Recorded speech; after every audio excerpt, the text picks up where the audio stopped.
Hello, speed gaming fans and Final Fantasy aficionados. How are you guys doing on this lovely Friday night?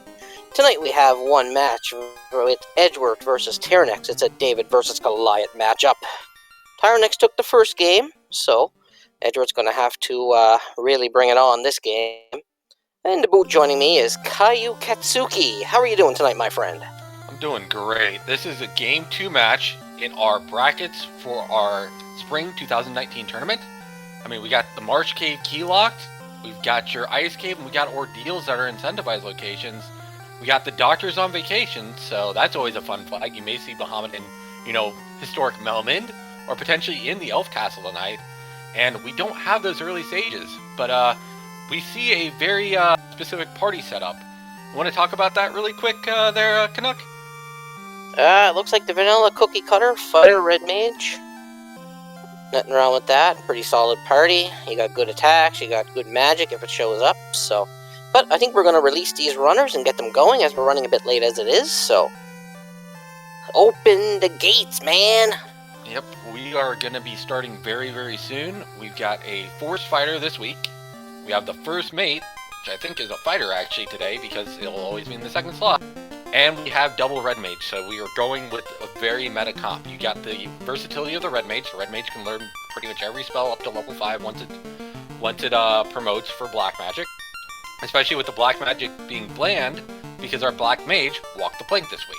So, another fighter week, but let's see what's going to be nasty. Where are we going to find, potentially, will we see an early King play? Will we see people running up to provoke early? What will Princess Sarah have? And we will run into this very soon. Okay, the race is about to begin. But yes, we are on Speed Gaming Prime. Thank you for joining us tonight for some Final Fantasy 1 Randomizer action. With Canuck and myself leading the crew tonight. We've got Super Luigi on the tracking tonight. Any questions in chat? And let's see some hype. Who wants to see a war mech? I know I do. I always love to see. Alright, we should be on our way. Just waiting for our stream to catch up with the runners, and we'll be on the go. Geo, go! Edgeworth feeling very confident with his party names, but here we go. Let's see what we got. So we're going to take a look at the magic shop. See that white magic has Invis 2, that's a good spell to have, and we have Lightning 2 in black magic, along with Saber and Confuse. So, between Lightning 2 and Invis 2, that's going to get you through a lot of the early game, in my opinion. Yeah, I got a quick question for you while they're just doing this little thing. So Tyerenex is up 1-0. He took the first match in this. Do you think Edgeworth's gonna have to play a little bit more risky, and Tyerenex might lie back a bit because he does have that cushion? Or do you think Tyerenex just gonna put his foot on the gas and give her? Personally, for me, if I was in the bracket stage, I would just continue playing my game, even if I lost. Because at the end of the day, an RNG table is an RNG table. You can just, hit the bad end of it, as you've seen before. And with a caliber of runners with both of these runners, I would just say, stick to my game plan. If it's worked so far, it's worked so far. And, that race was pretty close, if I remember right, so. Looks like we got Tyerenex taking a few fights here to get a level. We got Edge already in TOFR. He did find a silver gauntlet in the bottom chest. He's now going to check the top 2. Tyerenex got level 2. He's about to take an in and save his game. We're about to see what Edgeworth finds. Money and a heal pot. So, a heal pot could come in handy if he meets a rough enemy before he gets the garland. Meanwhile, we have Tyerenex about to enter TOFR as well. See if he picks up his items as well. Edgeworth taking on Garland. Going to hit him with some lightning. Oh, Garland with poison touch. Couple of lit 2s and Garland's taking a seat.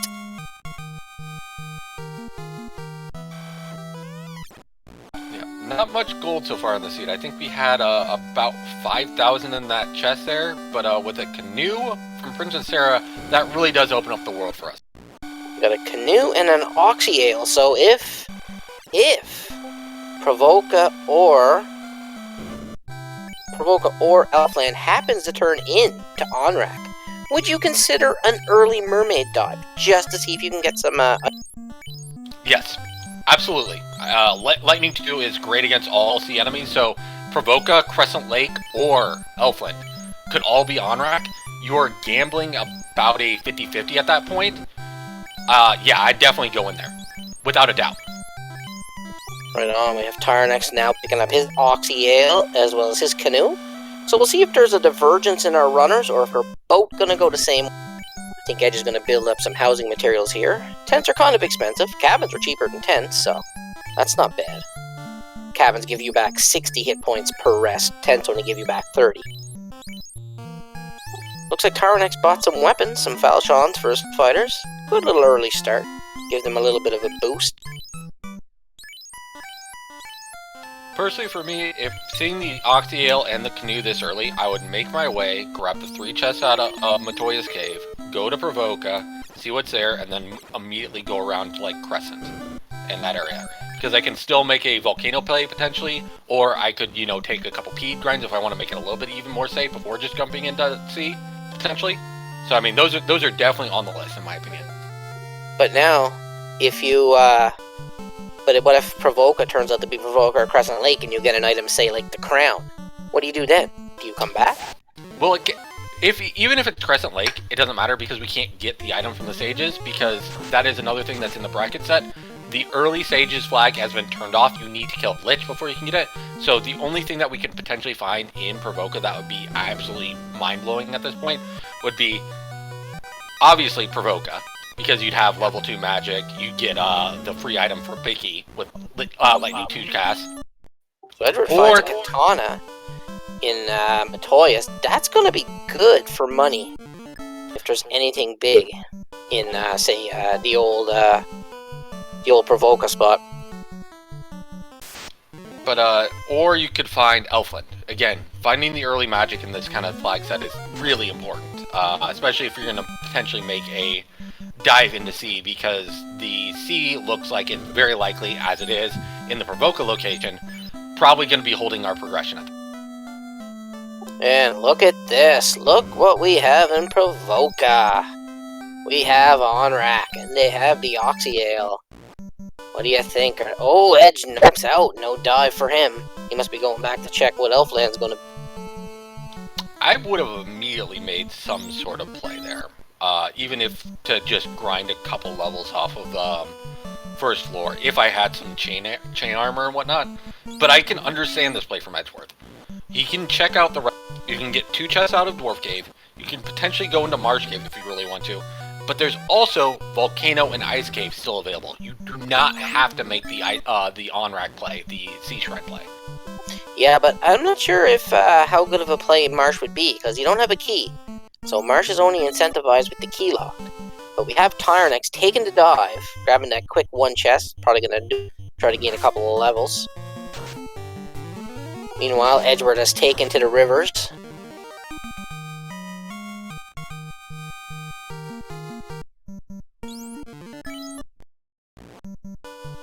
Looks like he really wants to see what that Elfland location is, hoping it's something like Provoca, another key item.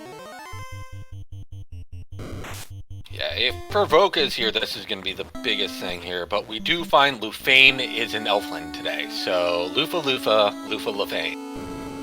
Yeah, just checking to see, and it's vanilla. We do have the healer at the Prince himself. Oh, it looks like Edgeworth is making the Marsh. Meanwhile, Tyerenex heading back to Sky, probably to get more levels. I like this play. Easy levels in here. He's got lightning too. Oh, those lobsters hit like absolute truck. Lobsters pretty much will always hit like trucks, especially against this low-level party. You don't really have the max health, you don't have the absorb, and they're just gonna murder. Now, the thing is, this is a difference in mentality. Marsh Cave is a lot safer at these low levels compared to a Sea Shrine dive, but Sea Shrine is more lucrative because it has more chests in it. So, let's see what really pays off here. We have a question in chat. InnoSync Lost. The average runs of these are about an hour and a half to an hour 45, but it depends on the seed, what you get. It could go as long as 2.5 to 3. It could end up being 110, 120. It's all just a matter of what you get and how these runners routed it. Looks like Edgeworth is going to clear this upper marsh here because, from what I see in chat, he had a little issue here last night, it seemed. Nothing but some gold and those chair chests.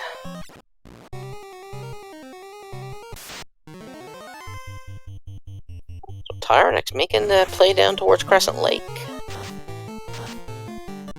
Get our first look at what Crescent Lake's going to be. What do you think? What do you predict? Crescent Lake, you know, it's going to be, is my prediction. Nice, I like that prediction. I don't know about the, I'm kind of wondering about the marsh play, like without exit or without warp at the moment. Especially with the, you can't get the incentivized because you don't have the key. He was just doing a quick top check. He's not going to bother going down lower. Ooh, and Crescent Lake is Vanilla Crescent Lake. And it's going to be pretty much... Ooh, slab for 8k? Well, the problem is at this point is, we found the slab, and we know where Lufane is from Edgeworth Stream. Tyerenex doesn't know. But we know at this point we're going to need either the ship or the floater to get to Melbourne. Yeah, and he might be, and you might need the airship because he could be in Bahamut's cave at the moment. It's true, because we have the doctors on vacation, and, you know, even if we did find Melman, we could still have to go to Bahamut. That is correct. We got Tyerenex heading back towards Elfland now. He hasn't seen Elfland yet, so he's going to get the bad news. Meanwhile, Edge is making his way back. He must be making the play back to Onrak here. Yep, I definitely see this at this point. He decided he wanted to go get a couple extra chests, get a little bit of extra safety. At this point, he's got a lot of money. Like, that's the one thing that he got merited out, so he can buy up all the heal potions, all the piers, and some stuff, and then go immediately to Onrak and kind of make an actual play on this one. So it makes me wonder what Tyerenex is up to. Is Tyerenex going to go swamp and when he finds out that this is Lupa, or is he going to head back right away? The other thing that Edge could be making is he could be going to either the volcano or the ice cave via the northern route as well. Yeah, he could very well, but I could see making the Onrak play first. Looks like Tyerenex is heading towards the marsh.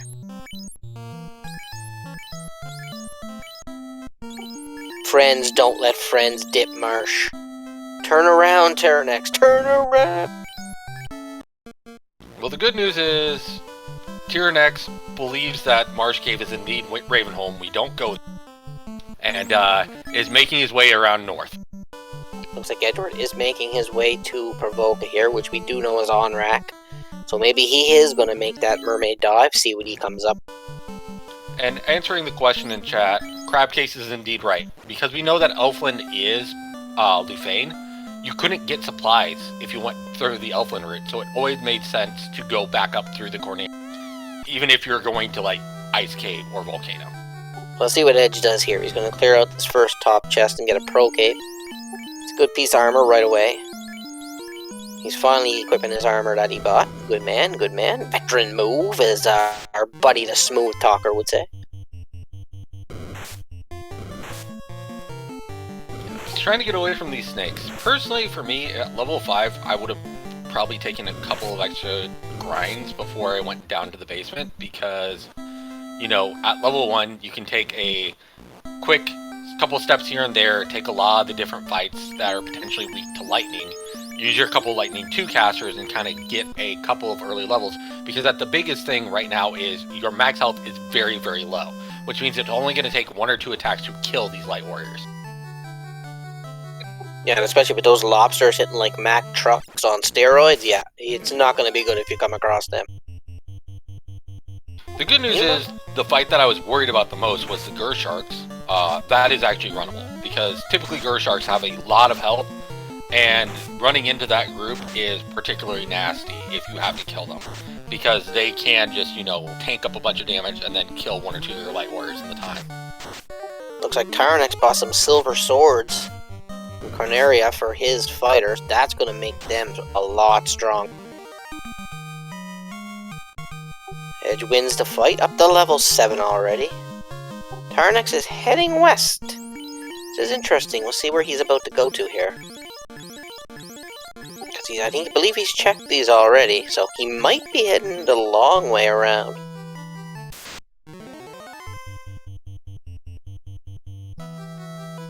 Meanwhile, Edgeworth heading straight for those mermaids, no stopping anywhere. And it looks like he's gonna make it. Good bit of cash in the first 3 chests. Tyerenex is heading towards Elfland now. See if he decides to go right by and maybe make an earth, maybe make a volcano dive. Check the armory, see if there's anything good. A house, a cabin, and a wooden staff. So far, the mermaids really ain't producing anything good, but there's still a lot more chests to go, so we'll see. Tyerenex taking this creep ogre fight. I like the fact that these runners are actually fighting as they go and getting their levels on the run. It's definitely something you do notice when you see a lot of these top-end runners, is basically they're going to take everything along their path that's actually worth something, so you definitely want to try and do that as much. But the best thing out of the mermaids is that great axe, so I don't know if Edge is going to keep this and try to walk out, or if he's going to... Yeah, he's going to keep it. He did get a lot of money, so that's handy for sure. You also got 2 levels against that Shark fight, and with a house, which you don't have available to you, that is super useful when you're going to like a early... Water's just giving him the business.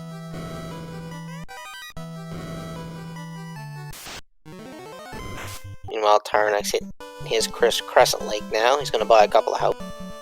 Looks like Edward's noped out of that situation and is now probably going to make an ice or a volcano play, I'd say. Yep. Getting ambushed by ghosts, never a fun experience, and with the 1 light warrior there, it was very unlikely for them to survive, so he's going to immediately probably make a volcano play out. Gotta get all those chests available in Volcano, which is I believe, 18 chests in floor 2, potentially, if he wants to check everything. Looks like Tyerenex is making the same play here. Looks like he's heading for Volcano as well. He wants to check that armory out. And I agree. This is not wasted. Edgeworth checked all those chests on mermaids. He's only got 3 chests on the mermaid's floor that he has not checked. I'm sorry, 3 chests along the mermaid's path. One of them's TFC, which you can't check right now, but we found the house in our first free chest in Volcano 2. Now we got boat runners high-fiving in Volcano. We're gonna check out some chests here. Uh-oh, Argoyles. They're never trouble. Right. Looks like Edward's going straight for the armory, though. He's not gonna get these side chests first. He's gonna skip 3 out of the 18 chests, so that's important. He's skipping Hairpin, he's skipping north, and he's skipping northeast. But we know from watching Edge play that if he decides to dig deeper and kill Carrie, he will come back in and check those chests if he does not find anything. He's putting him off till later. It makes a lot of sense. But he does get a dragon sword, so that's not a bad weapon at all. Yeah, but I think he's got 2 silver swords, so it's mainly going to go on one of his red mages at this point. So. Nothing wrong with that. He really doesn't have that good spells, so you got lightning too. There's not a lot of help there. I mean, it is the advantage of the red mage. You are the 3rd best melee class in the game, especially 2nd best at this low level. Looks like these Perilous have slow.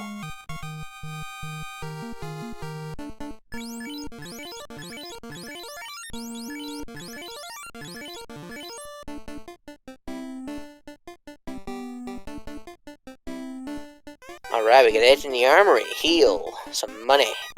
Cabin. Some more money. Saw. Grey Worm ambushes him. Good little poke by the Grey Worm. He'll get away. So we have a lot of fans in chat. Dang Wu talking about the thief change that is potentially an alpha right now. I'm super excited about that. But an Ice Sword. Ice Sword is a nice sword. 29 base damage. One of the best items you can find for a pre-promoted fighter. Oh, an Ice Sword. I am very happy inside. Yeah, Ice Sword's gonna be decent. Oh, Mox bringing the thunder. wiping them out. That's gonna be bad in Marsh, because they show up there. Indeed, indeed. They actually are a fairly common encounter on the vanilla version of the game. So, they are one of the encounters that appears on multiple floors in the Marsh Cave. So, when you're going down for that key item, you're going to run into them a decent chunk. Looks like Edge is noping out right away. He didn't like the looks of that. Looks like he's heading towards Crescent. I don't know what his plans are now. He's heading towards Crescent Lake, so we'll see what he decides to do. We haven't seen Crescent Lake. That is something that is important. We have not seen Crescent Lake. We already know Lefane is in Oakland, which means there's going to be an inn there. So if you really wanted to, you could just take a peed grind if you want to play it absolutely safe at this point. Crescent Lake was vanilla Crescent Lake. We've already seen it.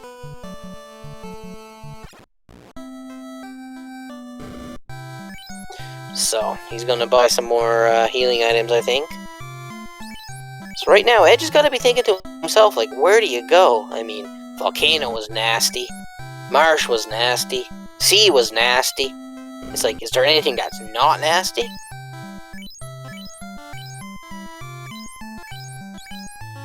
But I mean, there was a question in chat that I seen. So where are the doctors today? Cyclone, as of right now, all we've seen is we have a vanilla. We have a vanilla healer in next to the Dwarf Prince. But we haven't seen Melman yet, and as you know, we need the airship to get to Bahamut's place. Yep, so we have not found Melman yet. Melman is either in Vanilla Melman, which could still be Bahamut at that point. Not even Dr. Noon, Bahamut. Or it could be in Gaia, it could be in Onrak, it could be in Vanilla and Lufane. So there are a lot of options at this point, and the trolliest one would be if everything's vanilla, and you check the entire sea for Dr. Un, and you don't find him, because you don't even find Melman. We have Tyerenex digging deeper into the volcano, and I believe Edge is heading back to the volcano now. So Tyerenex taking some damage from those damage tiles. Hit some perilous first strikes, slow you down. The fighters don't have much intelligence anyway, so I don't see that being a big deal. See in chat, we have one fine day. It doesn't like doing volcano if you can't kill carry. I would agree. I'm not a big fan of double dipping locations as it is. I still think you could probably kill carry with this group. You got silver swords on the fighters at this point. You get some good turner, some good hits in. Even with only lightning 2 at your disposal, which is not going to do a ton, you can get through. Fighters are just all brawn. God forget to give me brain.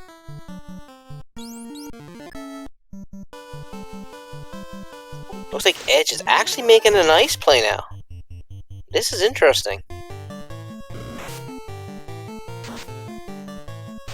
Meanwhile, Tyerenex on the 4th floor of, I'm gonna take an Agama. Ooh, unrunnable Agamas. If they're top, ooh, but they're paper, that could be a good grind. Nice flame shield. Good armor for your fighter. Early on.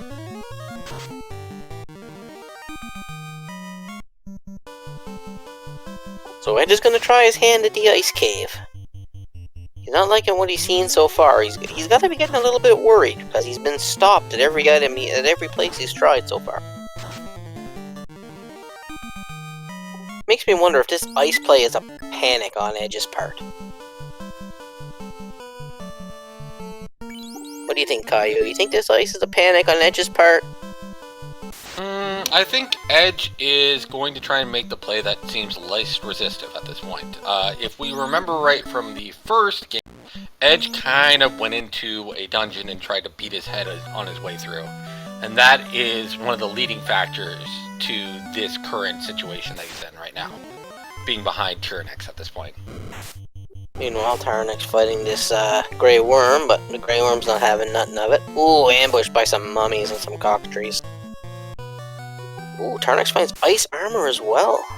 That's one of the most powerful armors you can put on your fighter before class change. Yep.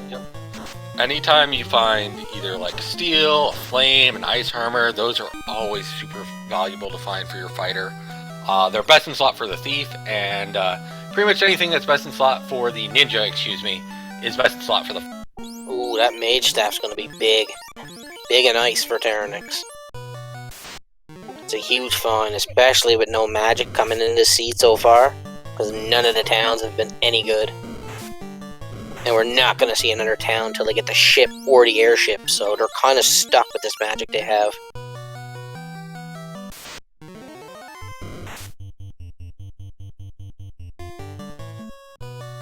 So Edward makes his way to the 3rd floor of ice. He's taking a little beating, but he's got lots of heal potions, so he's pretty good levels for ice. It's a little low, but it's doable. I'd say that's completely doable. I mean, he is at least level 7 at this point, so with a lot of actual gear at this point. All of his warriors are wearing at least chain at this point. His fighters are swinging silver swords. He's got some good gear going. And he has a lot of heal potions. Tyerenex not finding too much useful in Volcano yet, but I'm wondering, looks like, well, he guess he got his wish. Bye, Falconic. Nice to know you, Falconic. Sorry, buddy. Take a nap. Take a powder. Hit the bench. Ride the pine. But Edge finds a pro ring at this point. It is the best slot armor for your gauntlet, as it gives 8 protection and immunity against death element, which is super. Looks like Tyerenex is going to take an Agama grind here. I agree with this at this point. Because if he does enough of an Agama grind, he should be okay to take out Carrie and get out of here with all this stuff. Meanwhile, Edgeworth definitely wants to keep these 2 fighters alive at this point, because those are going to be the people that are going to be killing Carrie at this point. Meanwhile, Edgeworth fighting some wraiths and some specters. Ooh, images with cremate. Images like their food warm, folks. But he gets away, and he has plenty of heal potions, so all of his light warriors will be topped off. It's just going to cost him some time.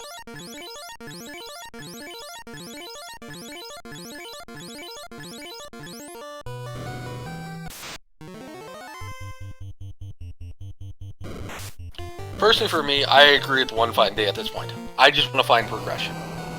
Finding any item is just, it's nice, but if you can find a loose item this early, and if you escape with the ice cave for Edgeworth, this is the things I'm looking for. I'm trying to look to see where the seed is trying to... Looks like Tyerenex. I wonder how high Tyerenex is going to go. I think he's looking to get that 2nd red mage kill, to be quite honest. I think he just wants to go with this with 2 fighters, because, I mean, that's not a bad idea, with the way the magic's rolling so far. I mean, until they find a town that's got level 2, level 3, level 4 magic, I mean, your red mages are pretty much just dead weight. Well, he's already got level 15 with his red mage at that point, and that is valuable enough, because he'll be able to pick up pretty much anything that's low at this point. He's got an idea of what is at high at this point that he's going to need to pick up, and he's trying to, actually at this point, he's decided to end his grind and just go. Ooh, and Edge finds an old Cheerio. Great find. Lots of armor now for his fighter. Nope, Tyerenex is healing that red mage, so I guess he's gonna 3-man strat this from the rest of the game. And I can't say I blame him. With magic being as bad as it is, you don't really need 2 red mages at this point.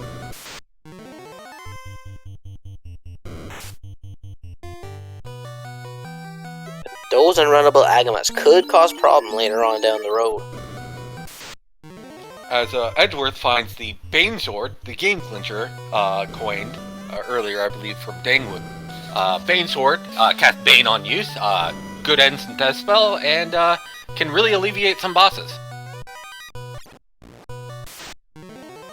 And we get to see the eye for the first time.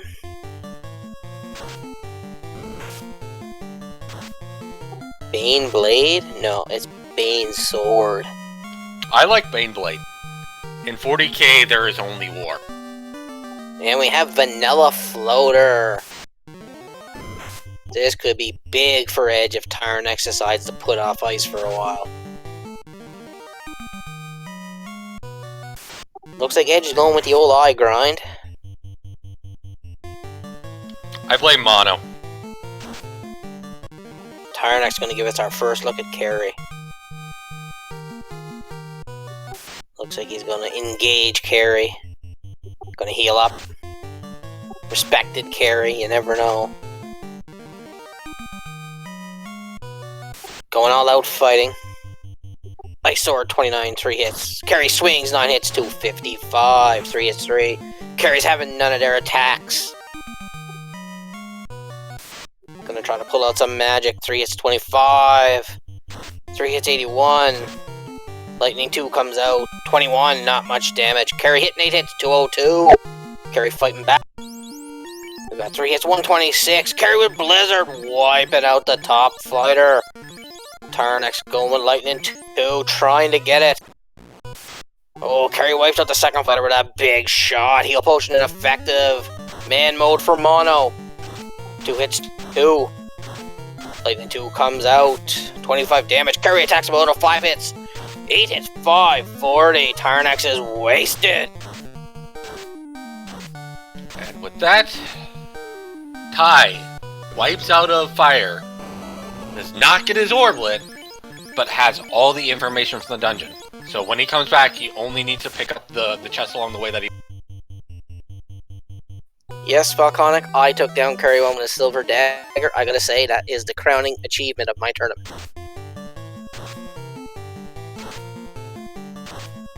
But that is a big wipe for Tyerenex, because now he lost all the items he got. I mean, he didn't get much, so he's got that knowledge now. He can go mode fire next time he has to, which is good. But Edgeworth gets out of ice. 30 minutes in, floater in hand, going to book his way down to the Ryukon Desert to fly the 7... Looks like we have Tyerenex going to hit ice too, so... Yeah, I agree with Crab. Edgeworth's got a slight edge, just the fact that... But then again, Edge is going to dig out Volcano. Tyerenex already has, so Tyerenex knows he doesn't have to stop in Volcano next time. He can just go mode it and get right out of there. Well, Edge has already cleared floor 2 at this point. He's not going to go back and check Hairpin North and Northeast chests. That's Edgeworth and Stand. But he will check the rest of the chests along his way. Yeah, because there's 3 loose items in this seed, and we haven't seen any of them yet. But it looks like we're going to have Edge first to take to the skies at the 30-minute, 17-second. Well, with the airship in hand, that means he can go and find Provoca, which happened to be in Gaia today. He can get his item from Vicky. He can pick up level 2 magic. He can go find the Elfland and grab level 3 and 4 and really be in a good shape for magic. Ooh, we got some Brack going on. Brack and Ice 2. So he's picking up Ice 2 for his mages, picking up some Brack. Meanwhile, Tyerenex trying to deal with these rates here. A little Lightning 2, which they're not weak against, but you gotta make do with what you got in this situation. Well, level 2 is stacked. With both Heal 3, Cure 3, and Ruse, those are all great spells for your knight to learn. When he... Yeah, that's definitely... And then we're gonna see what Vicky has.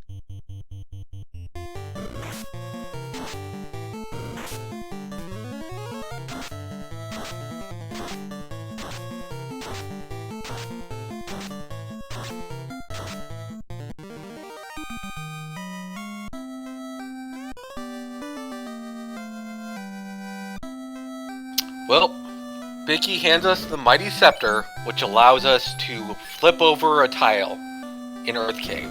Which means, at this point, we have full Earth Cave access, and we know where Crescent Lake is. That is on my mind as a runner at this point, because I know I can get a key item just from checking Crescent after finishing Earth.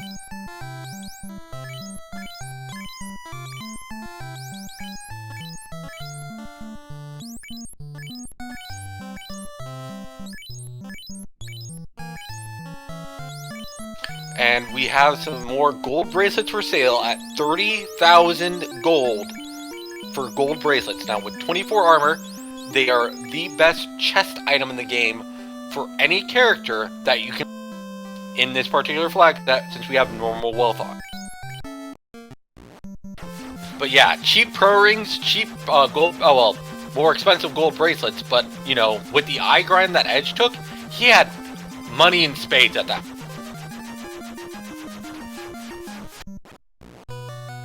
As we have Edge being the first one to check the Sarda location. And what Sarda has for us today is the Ruby. Well, I'm assuming that we're going to check 4 chests along the way and feed the Titan at this point, because a chest check with 3 loose items is a chest check. And you're right here anyways, so this is actually a convenient check.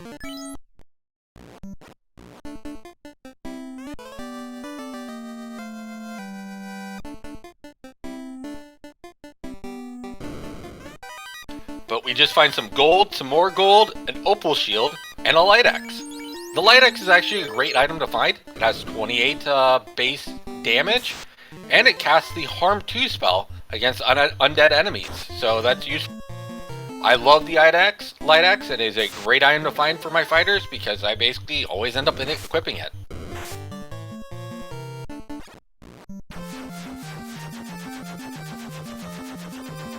But yeah, I agree with Crabcakes on this one. You can do it.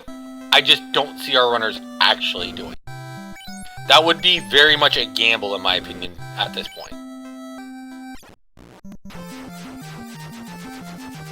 It's mainly because the chests in Earth tend to be fairly spread out, so it takes you a while to actually go and clear everything.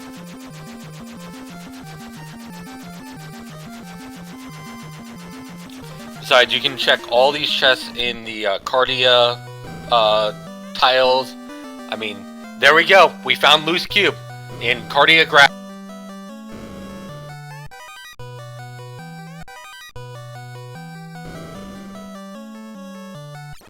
There are 13 chests in the Cardia Caves.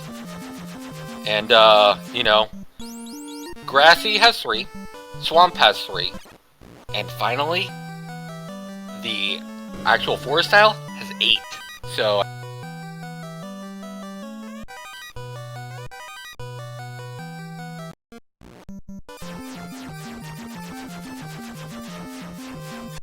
seven. I can do math. But we find another loose item in the forest tile. We find the crystal as well. That is insane at this point. We have Tyerenex grabbing his eye fight before the floater. And he's probably going to take some levels as well at this point.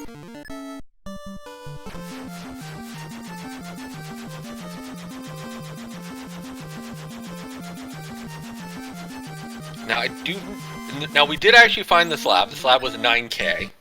So that was our vendor item. So we don't need to check the caravan at this point. We're just going to go and try and grab all of these checks to make sure we know where everything's at along our way to incentive locations.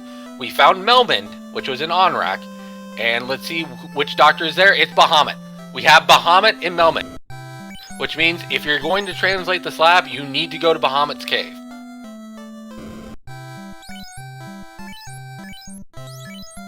But we have Fade at level 5. That is a great find.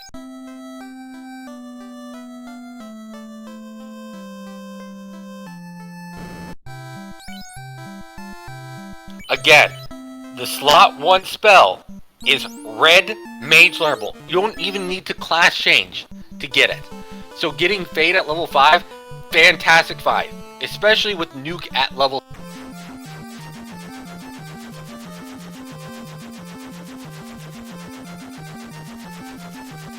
Now I don't think Edge actually checked the black magic though, while it was in Melmond, so he might be just trying to turn in every one of these quests really quick, because he does have the crystal to turn in at the same time. So we'll probably translate the slab, turn in the crystal, and then immediately turn in the Lufane item. Okay, it had Quadex and Zap, got it. And I'm back! And we got the slab translated.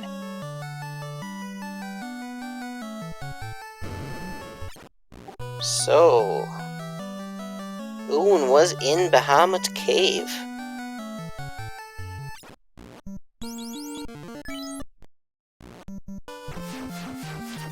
As Homer Cleese has already noted, yes, that means that Elfland is in the Lufane location by process of elimination, and Edgeworth is immediately making that play. Well, you have to, because, I mean, you need level 3 and 4 spells. It's pretty much... Well, Fade at level 5 was a huge find. And, I mean, those 3 and 4 spells are definitely gatekeepers in my opinion. If you can find Warp or Exit at this point, those would be the things to find. But he finds Ice 3, Fast, and Bane. Fast is big, especially with 2 fighters. Fast is huge. I wouldn't worry about Bane too much, because you got the Bane sword. I agree with this play. Check the white magic, see what's there before you go back. Life is not learnable. That is going to be white mage life. So, let's see what's in level 4. Also white mage locked. Life Exit. is locked. Looks like we're not having any exit or light today. Said life was in, I'm sorry, exit was in 4 you said? Yeah, exit was in 4, slot 4. That is learnable once you class change. But will they find the tail? But no life today. This was all locked inside of the white magic. So now we have boat runners with the airship, the canoe. What do you choose to do next now that you've scouted all your towns? Do you hit the on-rack waterfall ordeals play? I actually go through and turn in the items that I have not done yet. We have the crystal in the cube that we found loose. I would go turn in the crystal and turn in my slab item. Because at that point, that's going to guide me more than anything else. Would I like to go back and check ordeals since I'm kind of in the same area? That's also something that bugs in my mind, but my rule of thumb is always turn in your fetch quests while you have them. You never know when you're going to get a super...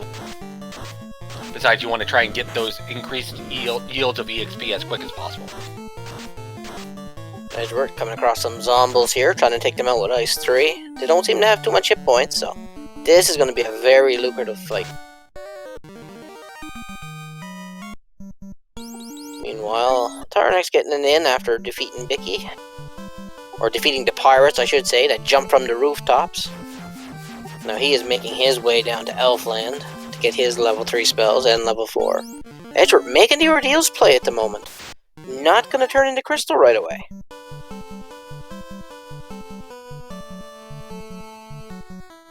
Going for the incentivized item in ordeals. Giants with some gaze, paralyzing everybody.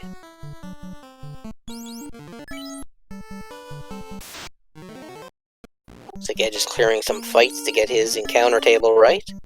And he is going to head on in. That just shows how scary of a runner Edge is. He's one step away from going to ordeals. He knows that his next encounter is in one step. He saves, kills 2 fights, and then goes in to try and get the longest hero run through all these ordeals. Immediately hard resets out so he can try and get the right encounter table through on his run through. And with no warp, this is going to make this, you're going to have to guess right, or you could be doing this twice. Because these pillars are randomized, so any pillar can take you anywhere.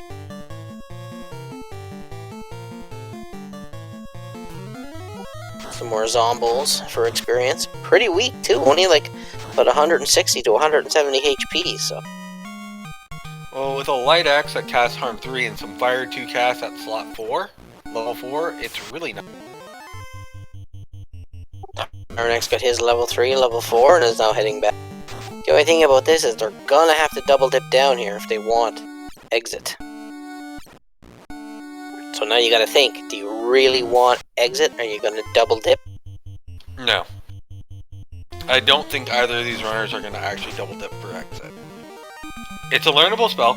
It has uses if you want to potentially take a grind. I don't think we will see some runner go back there potentially, unless they want exit for like a Topher grind, if Topher is particularly nasty. We have a black shirt in ordeals. It's going to be another ice cast for somebody. Or it could be just money at this point. Because you got Ice 3 on both your red mages, your fighters are swinging swords. Not much chance you're going to throw a black shirt around.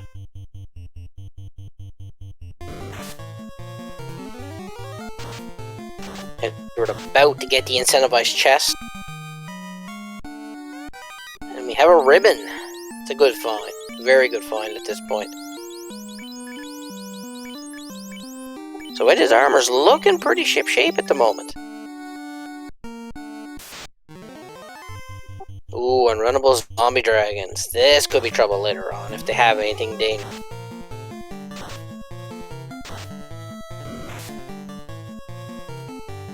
We got Tyerenex and Melman now. And we do have the Zozo Melman flag on, so the desert tiles can give you an encounter.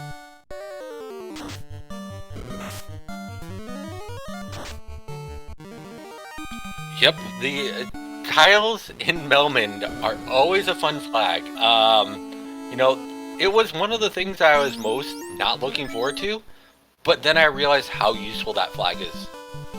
Having it in there, taking safe bites, you potentially have an early grind there, potentially. So, the Zozo Melman flag is an underappreciated flag set that I personally wasn't a believer in until running this particular tournament this year, so I like it a lot. Ooh, we have Quad X at level 5. But I don't know if it was Red Wizard learnable or not. Now Edwards takes to the skies, so we'll see what he plans to do next. Probably going to turn that crystal in, I'd say. Give the old lady her sight back. And she gives him the ship. Useless ship. Meanwhile, Tyerenex picking up his loose cube. Well, we knew that was going to be somewhere. But again, the Red Wizard can learn all the level 5 spells. The first and fourth slot is learnable before clock. But we have Edgeworth making the Lufane play at this point. Let's see what the Lufanes have. And the Fanes have some herb. Well, they gave us the time of day. Now that we got Rosemary, let's go wake up our dear friend Garlic. That is a quick play right there. Quick turnaround for the herb. And he gets the opal bracelet. Well, it is an incentivized item.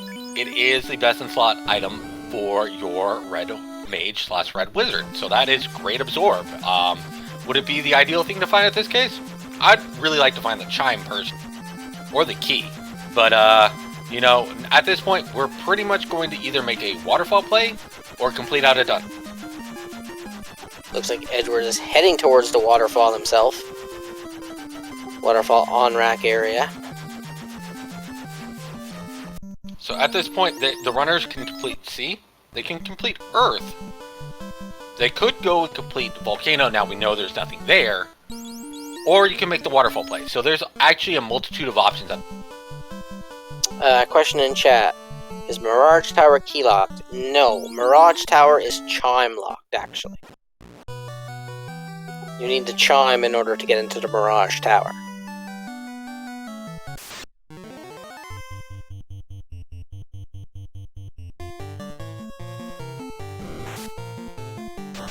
So Edgeworth giving us our first look at the waterfall. These mudgalls look pretty weak. Not taking much damage at all to kill them.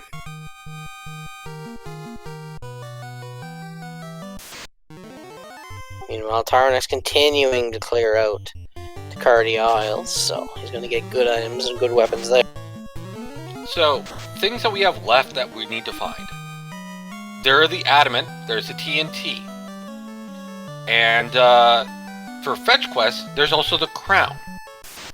And I expect that we're going to find one of these kind of fetch quests here in the waterfall that will force us to go around the world to find our key item at this point. We can find the loot, we can find the tail, or we can find the chime or the key. Those are the things that's going to lead to. But I heavily think it's going to be a fetch quest item that we're going to find in the waterfall cave at this point. I would like to see the crown in there.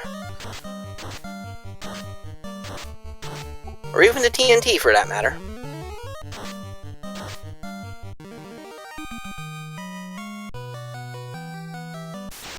answer a question in chat. No, Piercing Mountain, they cannot.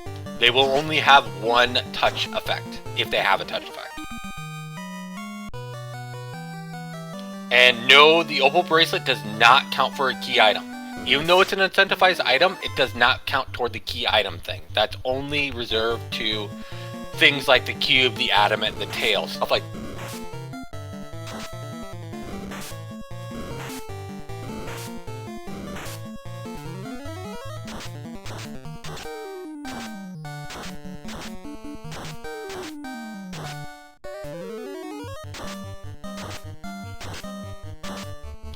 That's a great thing to say. Oyate, I'm going to be using that from now. If it doesn't have a special jingle, it ain't a key item.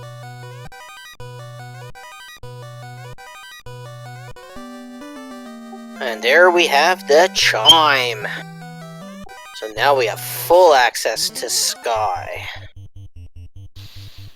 So, if I was running the seed, with the knowledge I have from watching both these runners, I am torn. Because I know that I can get a free item once I complete Earth to go get the check inside of Crescent. I could check all the chests there. Or I could make the Sky play for a loose item. And both of those would be rubbing at the back of my head. You almost gotta go Earth in this situation. You gotta get the incentivized locations out of the way. I personally disagree. I would definitely make the Sky play hands down 100% of the time here. Chest density is the only thing that matters. Once you find that loose item, you're running through this. But if your loose item is if your incentivized item is the key, I mean, there's Marsh, there's another incentivized item. If your loose item is the ruby in the middle of Sky, that's gonna be pretty useless at this point. It's not ruby because Sarda is holding our ruby, as Tyerenex is about to find out. There you go. But it's going to be a loose item that's probably going to end up being a fetch quest item at this point. It may be a double fetch quest, but it's going to either lead to our loot or our key. Now the thing is, the question is, when you make this play, you know that you're going to have to complete Earth no matter what. The question is, do you want to make the check for everything in Earth because you know you're going to need to complete Earth to be in go mode anyway? And Tyerenex fed the Titan and found a good little Opal bracelet and stuff. Opal shield, so he's not gonna know about it. Meanwhile, Edgeworth walking his way out of waterfall. Yeah, I agree with your play though. The Sky would be a good way to go right now with chest density. But if you take the chance to go to Earth and that loose item isn't Earth, that is gonna pay off handsomely in the long run.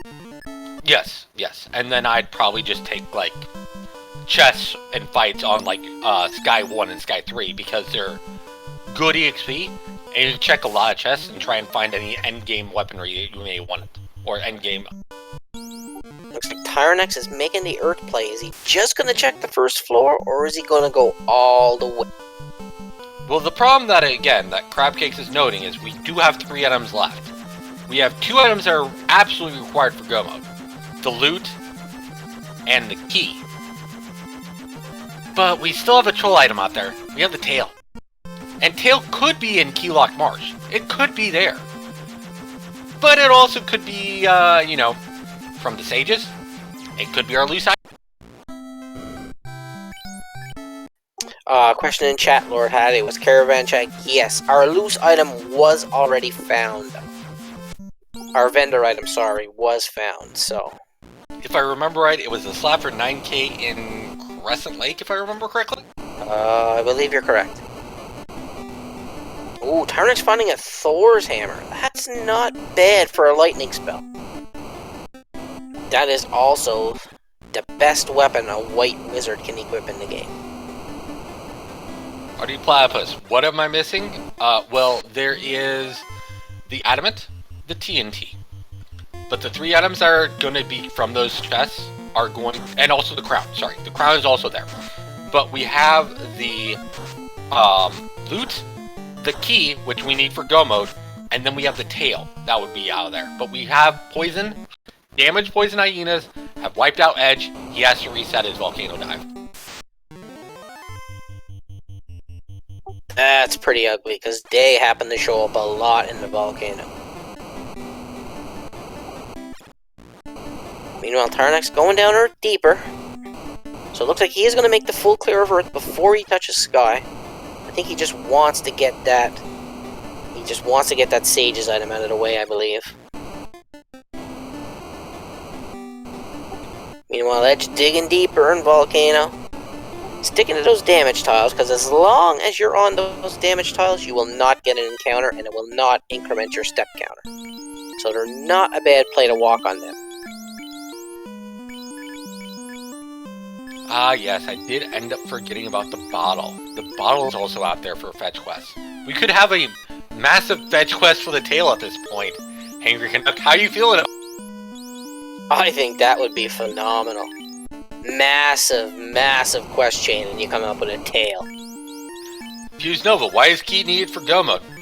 Chaos's room is actually key locked. You can't get in there without it. In fact, I don't think you can even get into the Phantom room without the key. No, the Phantom room is open, but once you use the loot and you go downstairs, then you're key locked. That door is key locked. You cannot get in. That's why you need the key. If you don't get the key, you ain't getting down to Chaos. Well, Tyerenex found a great defensive item. In fact, I was going to go ahead and say it's the best defensive item in the game. It's the defense sword. But, you know, Ruse at level 2 makes it a little bit less valuable, but it's still an endgame piece of weaponry. I would say I basically calculate it as an honorable mention for fighters. Everyone talks about the Masamune, the Vorpal, the Excalibur, the Sun Sword. But defense is still sitting out there, and that is number 5 in my opinion, for anything that you want to use. I put the defense ahead of the Sun, to be honest. Meanwhile, Tyerenex digging deeper in Earth. We're gonna see some more chests. Edge heading down. Volcano, not finding much. We know Tyerenex completed the full clear of Volcano, so we know Edge ain't gonna find anything important, but he still has to make these checks. 7 gold. Lich is poor. Well, again, at this point, it doesn't really matter because the defense sword has the same weakness as the Vorpal. You need the tail at this point, and I don't know if we're going to find the tail at this point. Our runners may skip clearing out 4.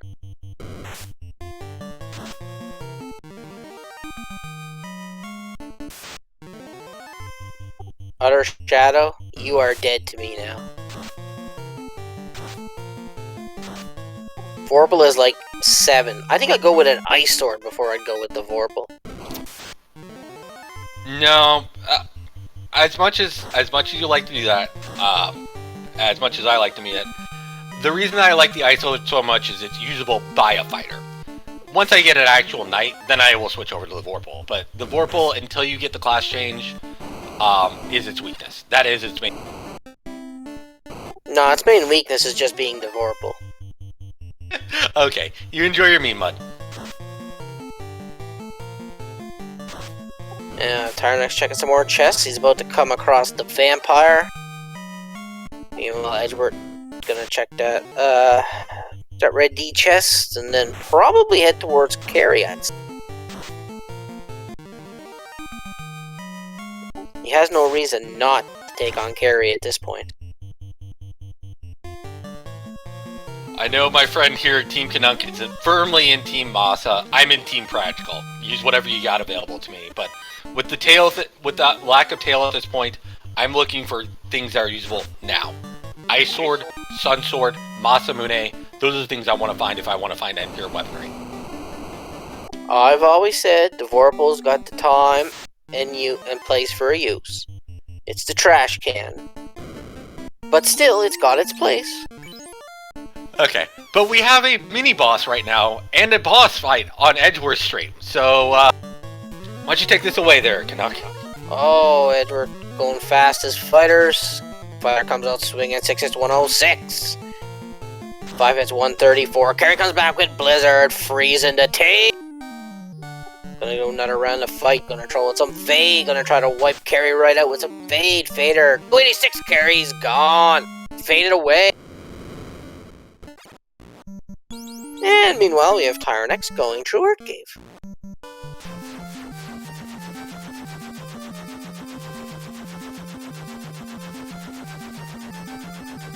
Oh, Hey. and speak of the sword. Oh, I'm sorry, I didn't see anything. All I saw was a ribbon. That was the important thing we found, right? Come on now. The Vorpal was there, you gotta admit. Come on, don't be like that now. Well, you had one, now I get one, so there we go. Yeah, that's true. I'll give you that one. That's a good one. I'll give you that. No, like I've always maintained, the Vorpal does it. If I don't have the Mazmoon, and I do hit, I will use the Vorpal. I've always said that. I just like busting Will's chops. It's basically why I do it. Busting Will and Falconix chops. That's my favorite thing to do. Okay. Now, back on the serious note. Tyerenex did find a Vorpal sword. He found a ribbon at this point. He found his first ribbon, and that is a huge find for him at this point, as he's trying to clear the Earth Cave. He's probably going to check these last 3 chests. He's looking for a loose item. And after he clears Lich, I mean, you know, does his dry cleaning, cleans out the... he'll be able to get the Crescent Lake item. That is the play on the menu right now. Yeah, and then once that's done, like you said, you have to go Sky. If the sages don't give you the key, or if they give you a fetch quest item or something, you're gonna have to go Sky, because you're gonna know that loose item is there. It's not there. It could be in C, but more chances it's gonna be in Sky. It's true. But again, it really depends on what we actually get from this.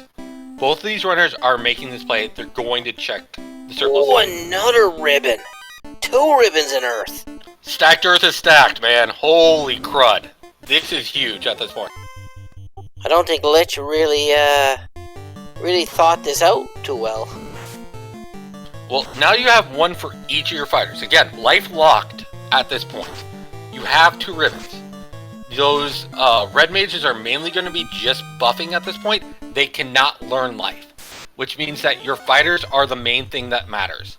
You need the levels, because again, we mainly have fast spots out of these red mages right now for physical.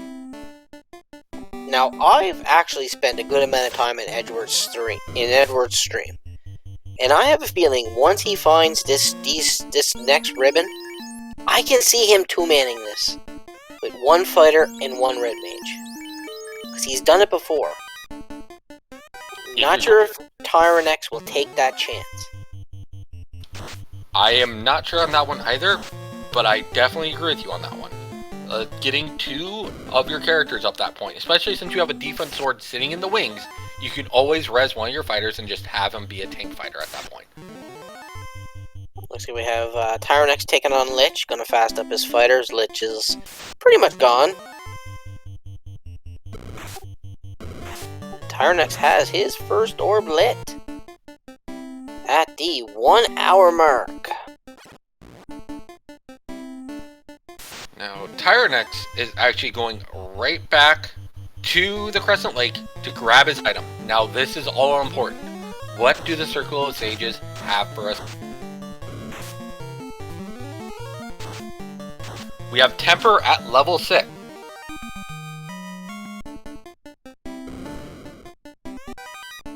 And we got these confused old men running around here. However, Even drinking a little. Oh boy. You give confused men TNT. That could be bad. the important thing to note is, unfortunately, Temper is blocked out of the party. Because that is only Black Wizard learnable. Black Mage. So that's gonna make this power bonk. It has to be found, almost. And we're gonna see with the TNT. So we're gonna give the TNT to a kindly old fellow down here. And he's gonna give us his crown. So now we can go take out the kindly old king. Which I'm gonna spoil because it's been 8 weeks. It's Astos, people. Oh, I thought it was a vampire.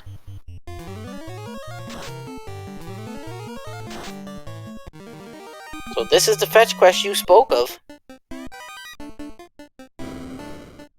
And it keeps on going.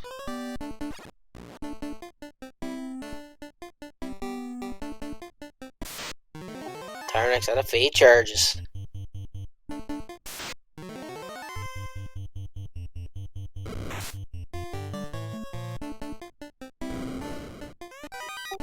Alright. Edgeworth's gonna find his Vorpal now, in his second ribbon. Meanwhile, Tyerenex is probably gonna go back and turn in that adamant. So we're gonna see what's the strongest item this blacksmith can make right now. Ooh, a key made of adamant. So right away, Tyerenex is gonna go down and check these key lock chests.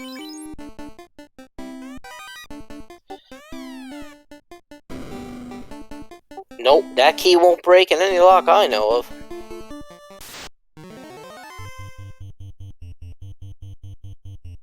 Oh, and he finds the Excalibur. That would probably be the third best sword in the game at the moment. Very good for a fighter once you class change. Meanwhile, Edgeworth making his way towards Lich. He's probably gonna have little problem making it there and clearing out Lich at this point in time. Tyerenex got the key. He's gonna go. Is he gonna go straight for Marsh? Oh yeah, he's going to Marsh.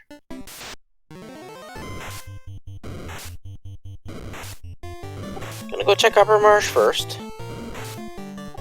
He did not check Upper Marsh. He did not come to Marsh earlier. This is his first dip in the Marsh, so we do know Edgeworth has already been here, but Edgeworth getting stuck here with some specters and some zombies, but guys, he'll get through. Fire 2 is a good attack for them.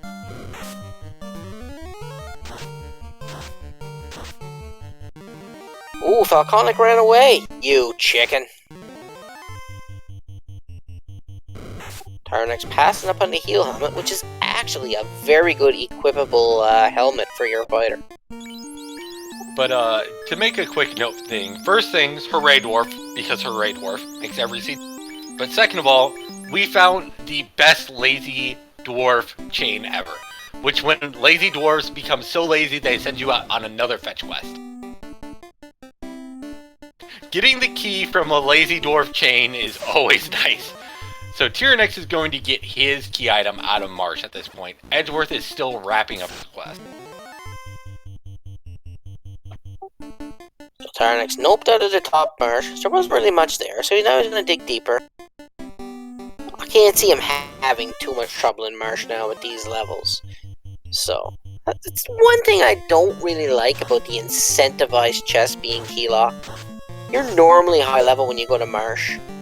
Where's the fun in going to Marsh at level 5 when you have to? I mean, because you don't die every time. Yeah, but we want to see excitement. We want people to die. We don't want this just run through every day. Where's the fun in that? Unlike you like Marsh Cave. Oh, I love Marsh Cave. Everybody knows I just love Marsh Cave.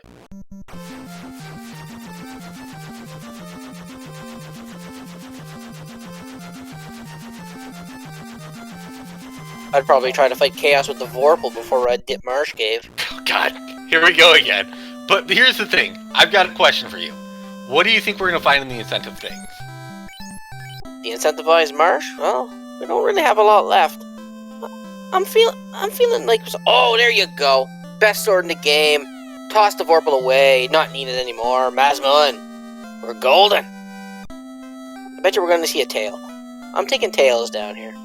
I'm thinking the bottle into the tail, personally. That would be good. That would be good, I'll admit. I'd like to see more of a quest chain.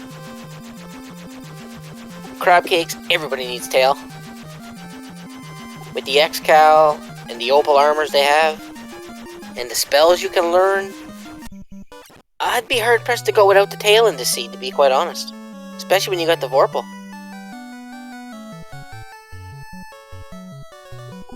Abraxius Muse, if I had to choose between diving Marsh earlier or using the Vorpal for the entire seed, which would I'd forfeit. I like the forfeit option, for sure. Definitely. Oh my god, what a find. So, Edge made a slight tactical play there. He did not talk to the Ray Dwarf. He didn't improve his mood, and now I'm worried. We have bonk, people. This incentivized Marsh chest has had some good stuff recently. Finding both Bonk and Masamune, the highest base damage weapon in the game. Oh, especially since Temper is locked to Black Mage only, that is a huge fuck. Crab cakes, they fist bumped on the way through, we know that. But Edgeworth's got his key now, so you can only think he's gonna make the marsh play as well. He's in the area. The question is how many chests he wants to check on his way through. Well, he's gonna check them all, because there's still that loose item. So, you kinda have to. You can't not skip. You can't not skip chests, Canuck 2019. You are completely correct. You can't not skip them. Okay, double negatives are fun. That's all I know.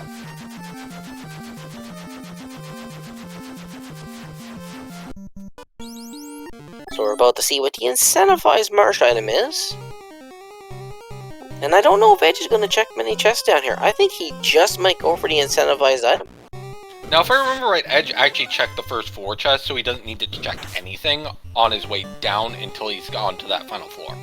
You are correct. He has done upper marsh already. And Tyerenex, unrunnable wizards. That's never good. But with Lit 2 and level 15 or 16, there's not much to be scared of here.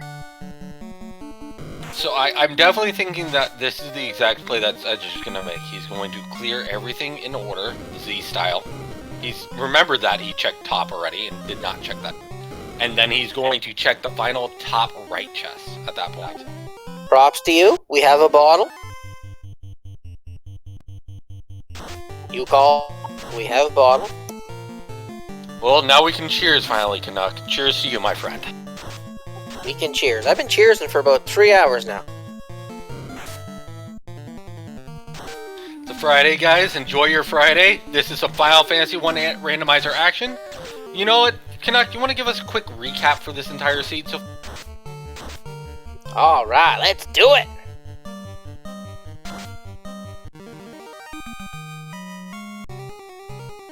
And we started off.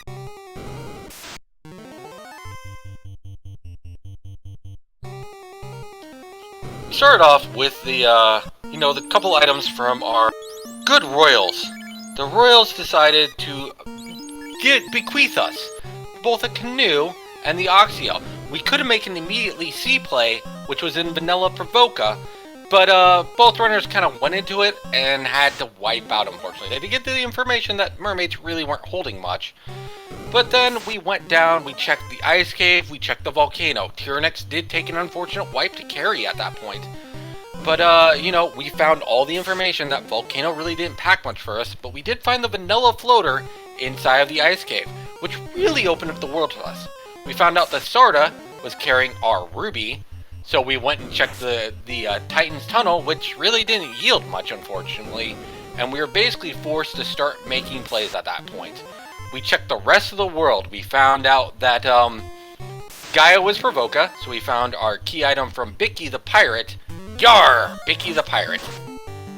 He gave us the rod, the scepter, and Tyerenex, as I predicted, finds a tail from the... Hi, I'm Kirikatsuki. I must wave as much as a duck, so I'm a witch. Loose loot it is. In fact, that is the only item at this point. You know, it's just loose. Tyerenex going to C. Is he going to dip the mermaids, I wonder? See about that loose item, or is he going to go straight to Kraken? But then again, he's not going to go anywhere because on rack is Melvin.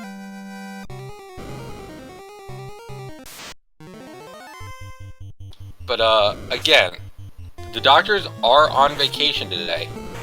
We did find out that the slab was loose in the Crescent Lake.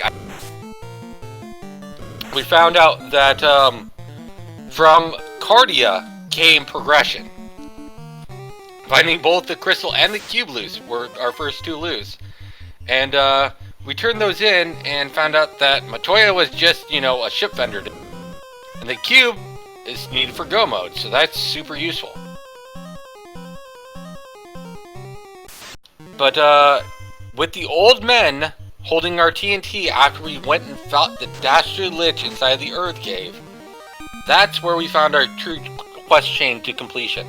Getting the key after going through both the kindly old prince and the blacksmith after talking to... And that's kind of where we're at this point, you know? It's going through, checking all these locations, and finding out that we have a loose...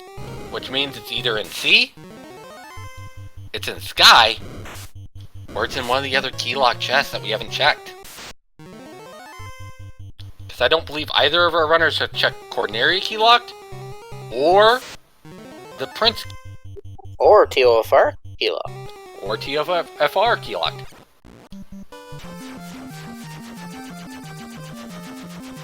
So now Edgeworth out of Marsh. He's got a lot of info. Looks like he's gonna turn that bottle in. Grab his item as well. My question is, does Tyerenex know that life is locked? Or is he just going back for exit? I'm gonna guess he's just going back for exit. But right about now, exit isn't really that useful now that you have ice done. I mean, it's good for Marsh, it'll save you from walking out. But at these levels, is Marsh really going to be an issue at these levels? It's not going to be an issue. With ribbons, these levels, Marsh is like taking a beehive with a flamethrower. You're going to win.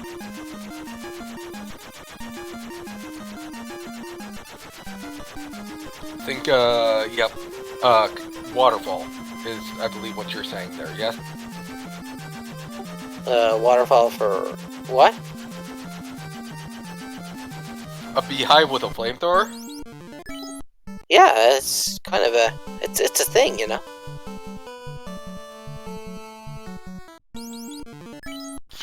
Tyerenex is going to the Ordeal's castle at this point, only to find that Ordeal's castle is not holding his loot, it's holding his ribbon. And that is unfortunate, but Edgeworth is, at this point, I would give him a slight lead. It's about time chat got involved in this. I let chat right into that one.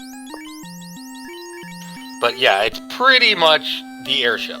The airship and him getting through ice earlier is kind of the big thing about it.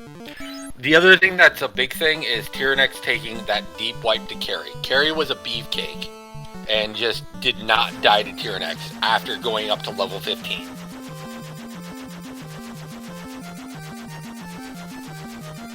I don't know, this is still too close to call, I think. Because you do have the Great Equalizer on the horizon. Well, you know what we still haven't found yet? I don't think we've seen Blaze yet. And you know what loves to have Blaze, right, Canuck? No, why don't you enlighten me on this one? No, it may be this color of the rainbow, and, it may have a bunch of snake heads on it. Oh yeah, it's a rock gold. Rock golds love to do that. That's what I thought you were talking about. You know, turn to stone, you know, stuff like that. Looks like Edge is actually going to check these keylock chests now, that he did not check earlier while he was here. This is very un-Edge-like to have to do things twice. I wonder if the pressure is actually getting to him, because he's at the point of, he could be eliminated if he loses this race. You know, I do not disagree with that play. He found the X-Cal, he still didn't want to waste the time. That shows how much Edge was feeling behind at this point. You find an X-Cal, you are tail already, and you're like, nope, this is good enough for me, I just don't even want to waste the time walking. Well, you got Mazmoon, you got Vorpal, you got Defense. I mean, X-Cal's pretty much overkill. You can get away with not having it. Especially since, like you pointed out earlier, your red mages are basically going to be buff machines. And you only have one power box. And the power box gotta go on the Mazmoon use. I definitely agree. I'm like, your red mages are fast bots at this point. They are not useful for anything. If they die, they die. but it's just more important to keep your knights up at this point. Yeah, your knights are going to be doing 90% of the work. I mean, you could keep the X-Cal, give the Red Mage a Vorpal, and in a pinch, it could be useful. But I don't know if I'd take the chance. So, at this point, we've eliminated all the key lock locations outside of Onrak.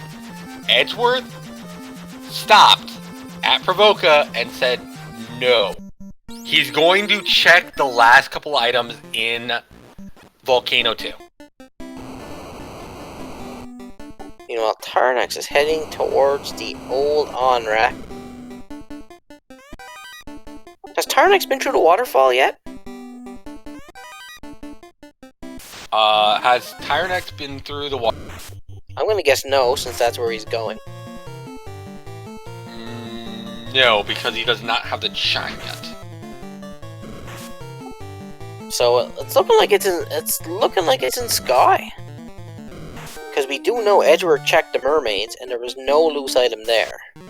You know what I really wanted to see at Angry Canuck? And I know all the chat is with me on this one. TFC! TFC!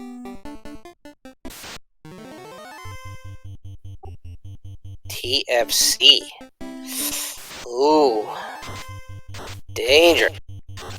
We have 3 chests that neither of our runners have checked on the mermaid side. 3 of them. We have multiple in C at this point. I want to see it in TFC at this point. I agree. I think seeing it in that Keylock C room would be nice. I think that would be, like, amazing. Because you know that's going to be the last check they're going to check, if anything else. Homer Cleese? Yes, I agree. The second they find this loose item, boat runners, go mode, they're going. You got armor, you got weapons, you got power bomb, Edge got 3 ribbons. Edge finds this loose item, foot on the gas, to the floor, he's gone.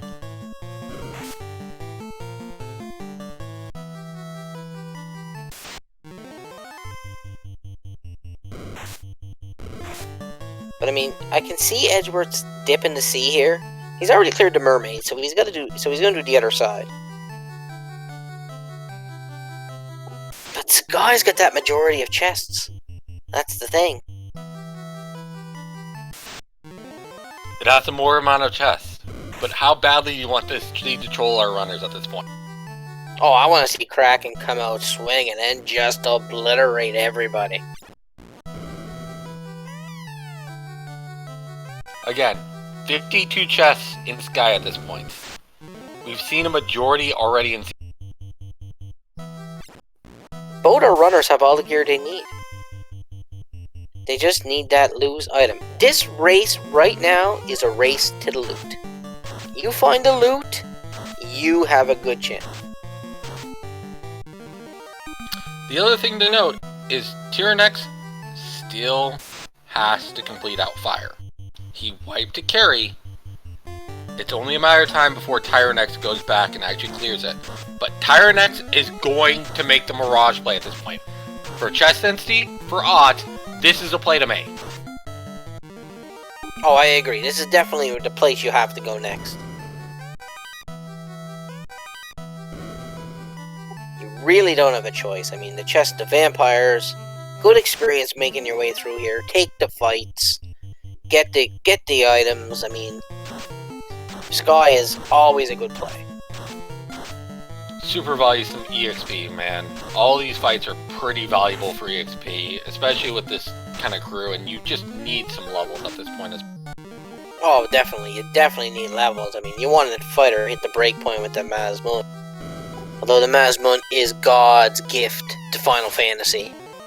Amen, brother. Amen. Ooh, the dragon armor. That's going to be good for the fighter as well. That's a semi-ribbon, we can say, I guess.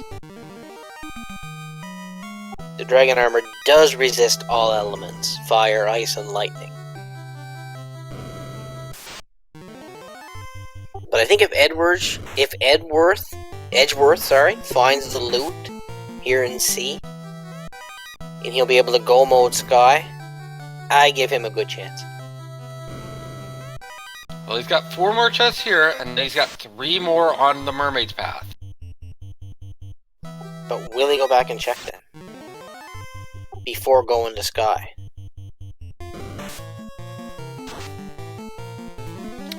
Edgeworth has already gone and double dipped Volcano. I don't think he's gonna orphan chest.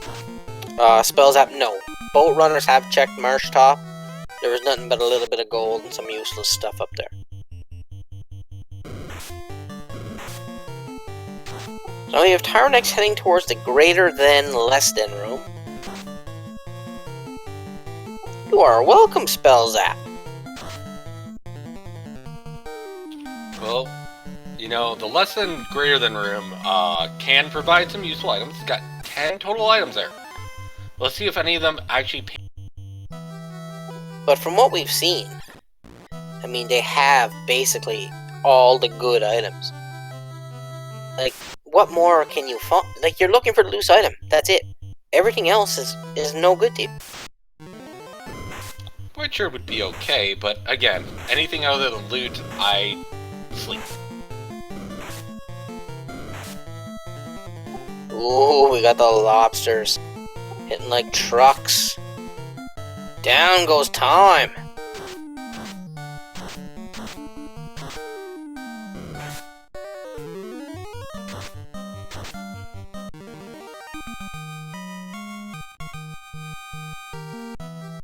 Yeah, money's not really an issue in Deceit anymore, and I can see Edge now actually 3-manning this from here on in.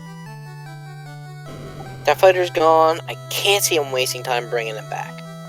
He doesn't need it. You got one fighter, Mazmoon, Power Bonk, Dragon Armor. He is going to be an absolute beast of a fighter. Now the question is, did Kraken skip leg day? Kraken always skips leg day.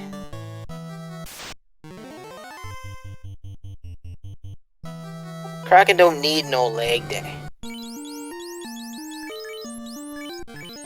No Edge, Brack won't heal your party. You gotta hit heal, buddy.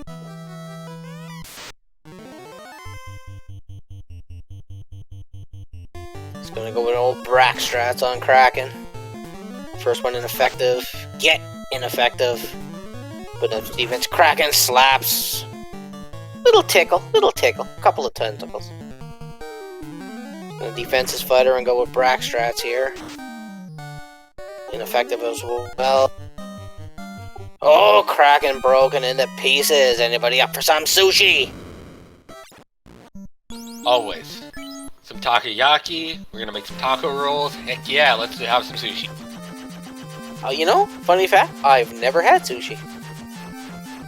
It's one of my favorite foods. In fact, my absolute favorite food is unagi. Specifically unagi don, which is barbecued freshwater eel with a nice sauce over a bowl of rice.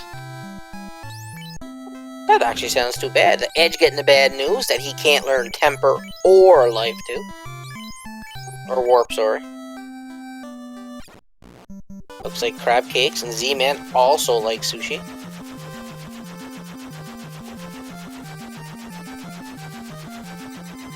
I like lobster. Not really sushi, but... And now we have Edgeworth making the Sky play. Edgeworth with 3 orbs lit compared to Tyrenex's 1. But if Tyerenex happens to find a loose item here, he can go mode everything else. There's nothing else he needs. Now, again, Edge has orphaned 3 chests. I have to make a note of this because Tyerenex is on his way through Sky. Odds is that Tyerenex finds the loot during this section. But there's still 3 chests in the Mermaids area that both runners have not checked yet. Yeah, I don't think they're going to lead to anything. We wouldn't be that lucky. And we're not. Loose loot, Tyerenex, not even checking another chest. Go mode activated. Indeed, indeed. You have the loot, you have all 6 items to complete the game. Go, go, go. You have all of your endgame weaponry, Just take as many EXP fights that you think along the way, and just complete. Pedal to the floor. People, get the bless RNGs out. He's not far from the floor. Do you want to see the metal overlord, metal chicken? Again, get your bless RNGs, get your Mr. Destructoids for inputs for the robot overlord, hugging servos and initiate. Come on, fill up that chat screen. I only see 2 Worm X. That's weak. Come on, chat. Get in here wherever you are.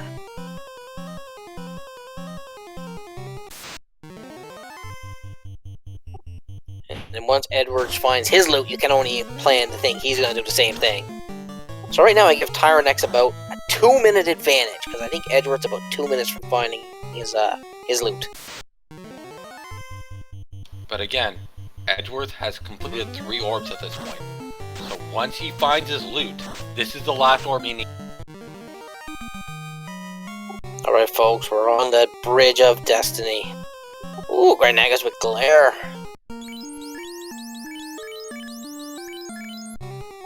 Doesn't look like we got too much danger so far, just a single air.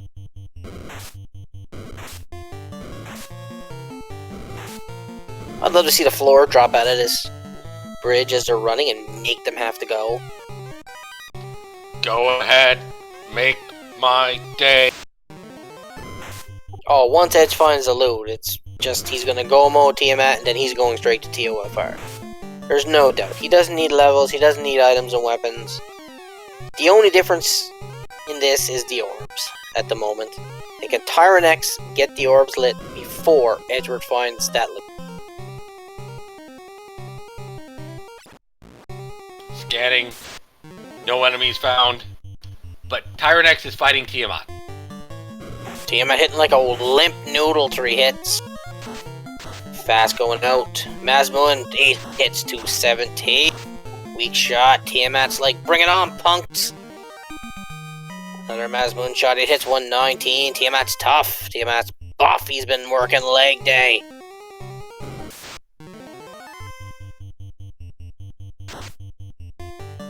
Not that tough, though. That's Tyerenex's 2nd orb. In go mode. He's gonna go mode these last 2 dungeons.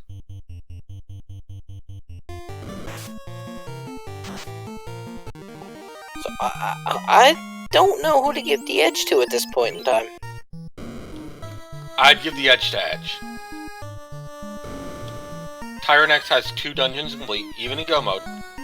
We're talking about a case where a good clear of Volcano, just straight go mode, is about a good quick clear of C, I would say is about also 3 to 4 minutes. Edgeworth has, I would say at this point, probably about a 5-minute lead. Edgeworth got his loot, go mode and the rest of Scott. Gonna go try to take the tentacles off of Tiamat. Tyerenex hit the Volcano. Gonna go for round 2 against Carrie. Will he win? Will Carrie come out and win? But again, if you want to see our Metal Overlord and have scanning servos find, and please get your bless RNGs in chat, get your inputs in chat. Edgeworth is making his way rapidly toward the Bridge of Destiny.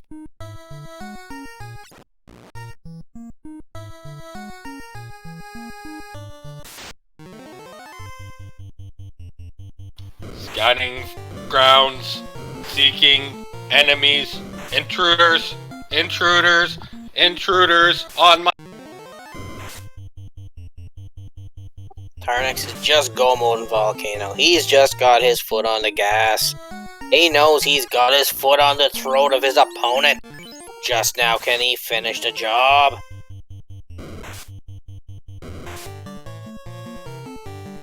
Ooh, and Edgeworth running from a good experience fight there. He must feel his levels are sound. Gets the Wodian special, the 4 red hydras. And what a hero run he got there. Meanwhile, Tyerenex is going to come across Carrie again and say, Carrie, I'm back for a rematch. Bring it on. Gonna fast up his fighters. Ty swings with that Masmun. 4 hits, 289. Will comes out swinging. 8 hits, 276. Carry's wiped out. Round 2 to Tyerenex. KO. Broken into pieces from Edgeworth. As Edgeworth is our first runner at the 1 hour, 32-minute mark to light all 4 orbs. He's got 3 ribbons, he's got Masmun, he's got Power Bonk. Oh yeah, he's going straight in.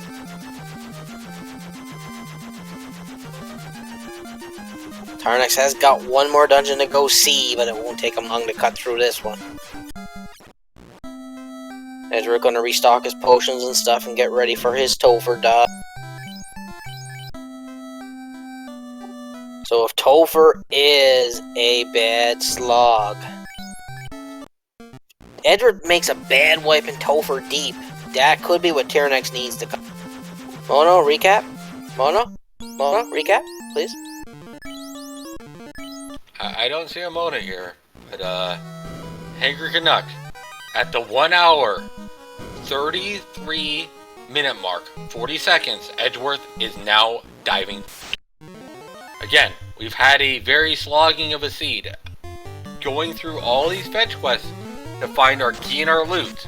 Our loot being the loose item that we just could not find for the life.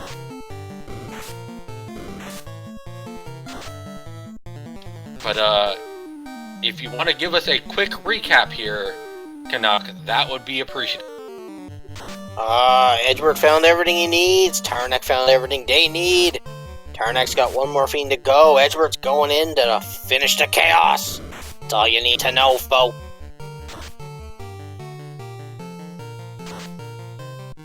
Recaps, no need recaps. They got everything. It's time to kill chaos.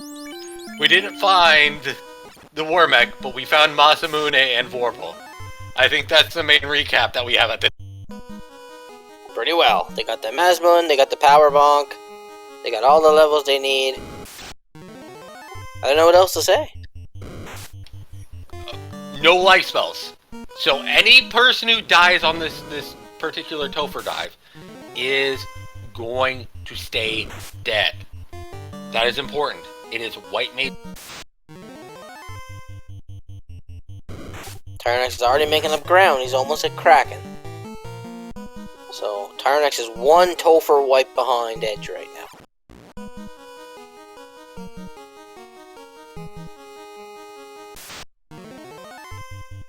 Edgeworth not taking any fights, so he's in it to win it. It's all business now. Tyerenex about to hit Kraken 1.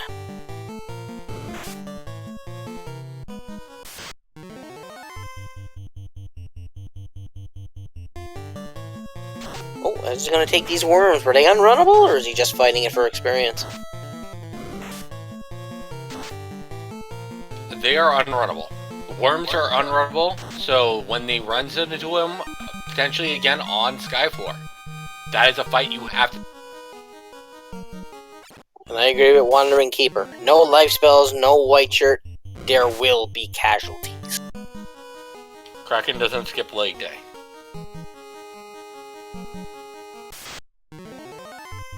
I've already had some people recommending that Carrie be our gatekeeper tonight. We did find the mascot in this Green Medusa fight. Decides to take the additional EXP. You have the caster items at this point. You can save potential charges and just get some decent EXP, because these Green Medusas are not giving any status effect at this point. Well, that's boring. You say boring? I'm sorry, Sushi? Oh, I said boring. Green Medusa's been out nothing good. That's boring. Tyerenex got some sushi though. Sushi. So Tyerenex is about to enter TOFR after he restocks his stuff. And we have Lich 1 on the go. Lich attacks 19. 2 hits, 150 from the Vorpal, just like a wet noodle should. 3 hits, 243 from the Masmun.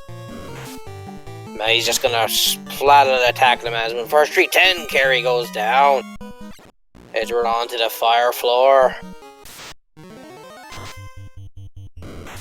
Ooh, get that red giant some glasses, he's squinting.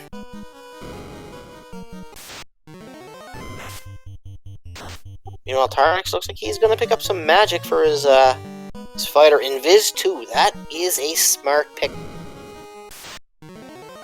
I'm not sure if Edge picked that up. Did you see? I don't think he did. Edgeworth's about to engage carry 2, not giving no respect, not healing, just going right in, coming up with the fades of the attacks. Masmo in 4 hits, 429 carries made of paper. That was a weak carry.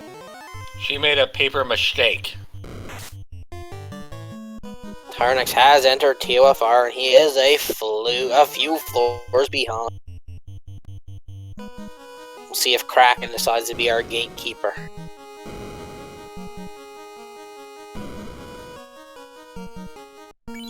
It's gonna heal up, respecting the Kraken. And he engages Kraken, he's gonna fight fast up his fighters. Vorpal's shot, 3 hits 3, what a surprise! Masmo and 3 hits 24, Kraken's got some good absorb. Fade 140. Fade 125, Kraken comes back with an ice 2. Just gonna fight, now he's gonna fast his fighters after seeing they did no damage. Fast comes out. Fasted Vorpal, 5 hits 86. Kraken 8 hits 174, little tickle to the fighter. Fighter hits 224 from the Mazza. He's gonna attack fade again, he's gonna fade Kraken 97. Another fade comes out. 160, Kraken still standing. Masmo 6 is 186, Kraken still standing. Comes back with the ice 2. Time attacks Vorpal, 6 hits 247. Kraken saying, bring it on, son, I'm still here. Masmoon shot, he hits 565, Kraken goes down. So Kraken has a max health of approximately 980, 1980 in this seed. And he was rolling some decent beef tonight. He was, for sure. You know, Tyerenex making his way down, almost at the earth floor. Looks like Ed's doing a little reorganizing of his equipment before he takes on TMS.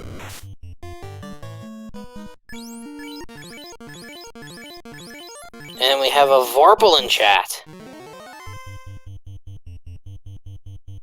Vorpal 85.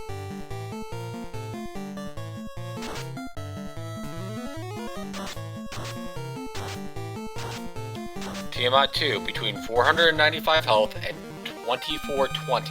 That is your health rolls you're looking at. Here we go, fast up the fighters. Get some attacks in. Masmoon unfasted, 4 hits 268. Tyerenex comes back with Inks, tries to blind him. We don't have a lamp spell, folks. This could be the turning point of the match. So fast goes off. Fasted Vorpal, 6 hits 159. Attack again, gonna come back with fade. First fade. 118. Tiamat Lightning 2, not much, just chip. Another fade comes out, 222. Another Masmoon shot fasted, 8 hits 592. Tiamat's still standing. 6 hits 320, he goes down from the Vorpal. So about average health from Tiamat 2 that I saw, so we are going to see our first look at Chaos from Edgeworth at the 1 hour 42 minute mark in. Come on, Chaos, be the boss we know you can be. You're the hero, not the hero we need, but the hero we want right now. Chaos engaged. Gonna put up the defenses in Viz 2. Got no magic on his fighter, he's gonna powerbomb. Viz 2 goes off. Time attacks with the Vorpal, 84 damage, 1 hit. Power gauntlet. Chaos Ice 2. Little bit of a chippy spell. 2 Invis 2's out now. Oh, Tyerenex taking out Lich. Looks like Edgeworth's gonna fast up his fighters now. Fighter from the Vorpal missed. Oh my god, Chaos got some evade. Another Invis. Fast in. Now we got a Masmoon coming shot out. 145. Ooh, Chaos got some evade. Can't hit him. He's like, bring it on, son. I'm nimble. 76 damage, 1 hit. Fasting up. Chaos comes back with Lit 2. Masmoon shot fast, 80 damage, 1 hit. Gonna power bonk and wait with the others. He's gotta build up these defenses. Chaos is like, you can't hit me, son. I don't skip leg day. He's gonna do some healing now because powering up his fighter. Heal 3 comes out. Gotta get some hit points up. If Chaos decides to take a swing, it could be bad. Time hits Vorpal shot for it's 238. The crit's coming in big. Nah, it's just man mode. Masmo Tree is 344. Chaos fast himself. Vorpal shot tree is 123. Chaos still standing. He's like, bring it on, son. More defense for the fighters. Gonna go all out on the attack now. Vorpal shot tree is 207. Masmo shot. 163, one hit. Chaos has massive evade. Oh, quad X. No go. Chaos with cure 4. Bring it, son. Oh, that's huge! Back to 0! Masmo 648, big shot. Chaos with the light in tow. Vorpal shot, 2 hits 125. Masmo comes out, 2 hits 205. Power. Just go mode now. Mow him down, 4 hits 640. Chaos likes his spells, has not the lit toe. No fades, gotta just wait. 1 fade left, just attack man mode. Chaos with ice too. First fade comes out. 116 damage. Vorpal tree hits 231. Chaos still standing. 2 hits 95 from the Masmo and weak shot. Chaos is like, bring it, son. Tree hits 185 from Vorpal. Masmo tree hits 512. What a shot. Chaos takes out. Even with all those defenses, Chaos just pounds it through with the tree hits 496. Chaos goes down. And get your GGs out in chat, folks. Edgeworth finishes.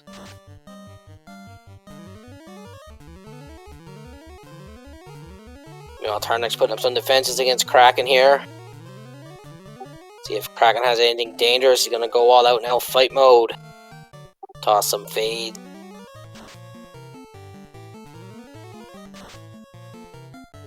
You wanna see if we can get Edge in here for a little chat?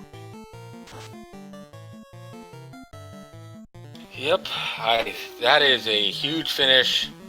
Chaos with a cure 4. Finished with an official time of 1 hour, 44 minutes, and 23. Tyerenex gets through Kraken, but Edgeworth has tied up the bracket stage between him and Tyerenex at 1-2-1. GG, Edge. GG. Hey, thank you. So we have Tyerenex getting the little rainbow vampire pack before Tiamat. Looks like Tyerenex is going to finish this out one way or the other. So what did you think of that one? That one, loose loot terrifies me. I'm just glad it wasn't in any of the chests that I skipped. Yeah, I know Caillou was saying, Caillou kept bringing up those 3 chests and C everybody skipped. Hell, it wasn't just that. I also skipped the that chest that takes you forever to get to on Earth, too. Oh, the never enjoyable chest on Earth 3? Alright, Tiamat taking on... Tyerenex taking on Tiamat. I don't know, my routing wasn't super good at the beginning. I kinda... After focusing on Tyerenex on his Tiamat 2 fight. Ooh. He's powering up his fighter, defensing his fighter, fasting his fighters. Getting his fighters ready to take it on. He's going to put up more defenses. Nice shot from the Masmo, and he hit 778. Tiamat still standing. Comes back with fire 3. Chip damage. Another 4 hits from the Vorpal. Tiamat still standing. More defenses going up for Tyerenex.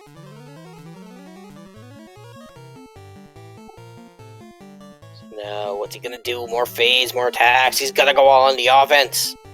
Tie with that Masmo, and it hits 1,019. What a shot! Rips Tiamat apart. Now, we do know that Chaos is mainly just packing Cure 4, so he is a roadblock if he doesn't melee down your fighter. What adjustments is he gonna make is the question. We'll have to see. I mean, I don't know what adjustments you can make for a Cure 4. But the thing is, we have not seen any skills from him either. He could still have our nuclears. Yeah, we didn't see anything bad from these fiends. So far it's been mostly attacks and little lit 2s and fire 2s. Alright, Tyerenex will take on Chaos. Gonna defense up. Gonna throw up the defenses, invis 2s, defense swords, ruse in his fighter. Wants to make sure Chaos can't hit him. Chaos with a little ice too. I'm gonna freeze you, son. More invis 2s going up for Tyerenex. Gonna defense up again. More invis 2s. He's gonna power bonk Ty his fight. Chaos comes out with a 127 shot, only one hit, even with all those defenses up. Tyerenex still hitting like mad.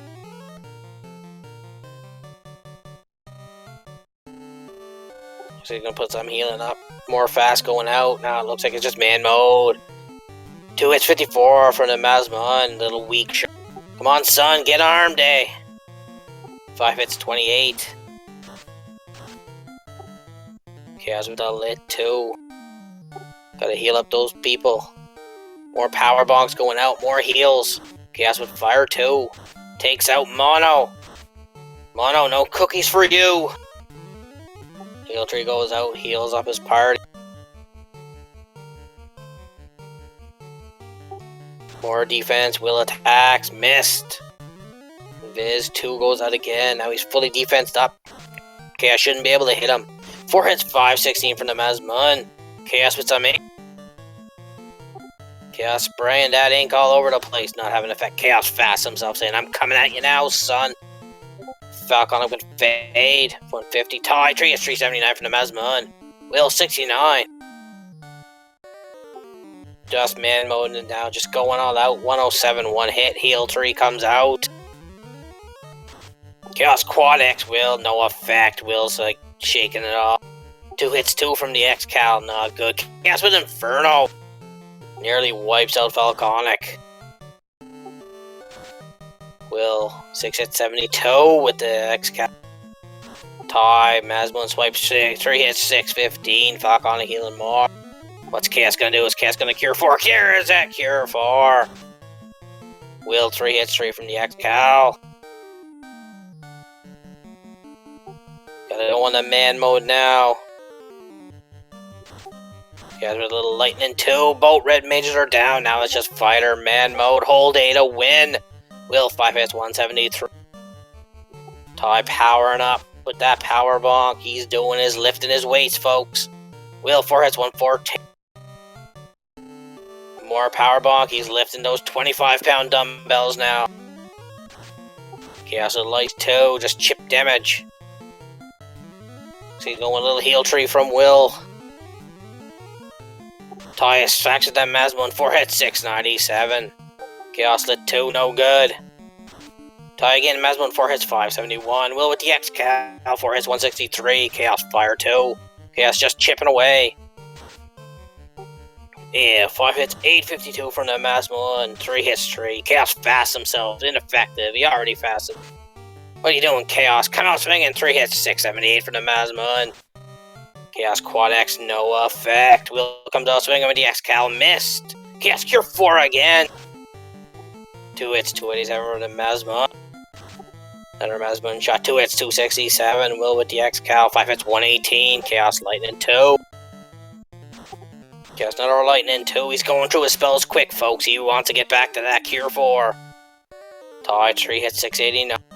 Ty again with a swing. 3 hits 912. Chaos ice 2. Will with the X-Cal comes in 2 hits 2. Chaos another lightning 2 means cure 4 is next. Will 4 hits 163. Ty comes out with a Mazmon 2 hits 316. Still standing Chaos. Will 3 hits 3. Chaos fire 2. Ty comes out with the Mazmon again. 1 extra 4 hits 679. Chaos is terminated.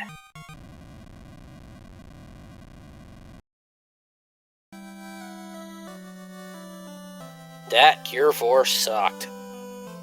Yeah, it did. I was just glad that I didn't hang that much damage on him. Like, I think he hit the cure 4, and then I hit the power bonk a couple times and hit him for 6, and I'm like, all right, we can do this now. Looks like Will decided to use the X-Cal over the Warple here on Tyerenex's side. Yeah, I saw the X-Cal, and but I didn't have Exit, and I had the Vorpal already, so I figured I might as well just reset. Gotta give a quick shout out here. We had 2 subs at this time, both Fuse Nova and All Terrain, for subbing to Speed Gaming Prime. We appreciate the support.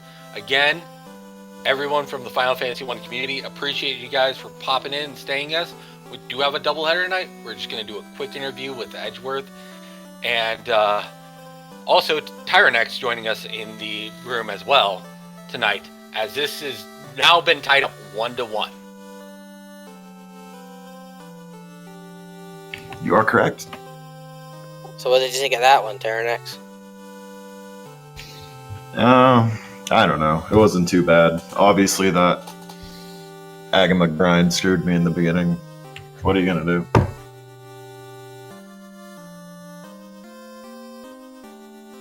It did seem like a pretty rough start for Bodius, though, to be quite honest. Sorry if you heard my beer opening there. Yeah, I got I lost all the items I pulled out of Mermaids, and then lost everything I pulled out of the armory thanks to Thunder Mucks. So I was just like, yeah, well, time to keep going. Yeah, I thought level 16 with an ice sword was going to be good enough for carry, and I had to have been close. Had less than 500 health, so I was probably in the 400 range.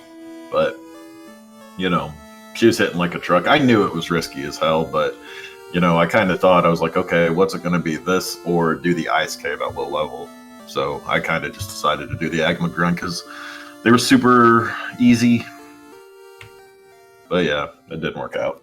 And then Ice Cave ended up being really easy. Yeah. So now you got 1-1. The rubber match is looming on the horizon.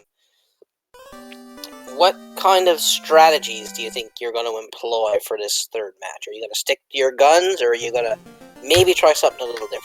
I'm going to try to go faster than Edgeworth. That's my strategy. It's a pretty good strategy. Seems to work. Yeah, I don't know. I don't really see myself doing anything different. Just Yeah, I usually just play the seed and, you know, whatever happens, happens. Yeah, it's kind of hard to get consistent with the routing for these flags. It's, man, my practices have been all over the place. Yeah, they're definitely unique. A lot of them are just crazy unique each time, but yeah, I know we got a match after this, and I guess see you tomorrow for game. Yeah. But yeah, there tomorrow, just so people know, Game 3, the rubber match between Edgeworth and Tyerenex, is at 7 p.m. East on the Speed Gaming family networks. So, for those of you who really want to see the finals, we got some big hype in chat. Now, I know we have a doubleheader tonight. Any final words from Edgeworth tonight? No, I think you've covered it. GG, Tyerenex. Yeah, GG. Just kind of glad that there's going to be a kind of a hypey little game 3 tomorrow. So looking forward to that, and I'll see you guys. So Canuck, any final thoughts for the seed and something you want to impart to the people watching the stream? No, just GG to both runners. You put on a heck of a show. It was a heck of a race. No slouch, finishing at 151 and 144. And I'd like to just tell everybody to just stay tuned, because you're going to be hearing from the Smooth Talker in a few minutes. So everybody have yourself a good night, and I'm going to go drink some more beer. My friend, my personal friend, the Hangry Canuck, my comm partner tonight, I'm Ki Ketsuki. Gotta give a big shout out to Super Luigi tracking in the background. We have a second race going to be started very, very, very soon. Guys, if you're interested in all playing the Final Fantasy 1 Randomizer, please join in. The Duckley Incentives location is started again. Once again, new runners, we have a way for you to learn the game, get used to the game, play the game, run against players who are around your skill level, and get help from veteran runners, veteran people who want to help out in the community. If you're interested in all, join the Final Fantasy 1 community, please check out the links in chat soon. We have a second race tonight. Spellzap versus Minochi, 85, Game 2, starting relatively soon with the smooth talker, Will Cleosis, on the mic. If you've never seen him, he is the cream of the crop to watch for commentary. We have Moist Mogwaffle, Mama Duck herself, one of the people leading our Duckling Initiative, and, as a special guest, Meridian BC, one of our key devs. You want to learn something about the game, you want to know how something goes, talk about it in chat, see if you get a response. Great way to learn, great way to come into the seed, great way to wrap up the night, and may everyone stay for game number 2, and may the light of the 4 orbs watch us all. Duckling Pond, signing out.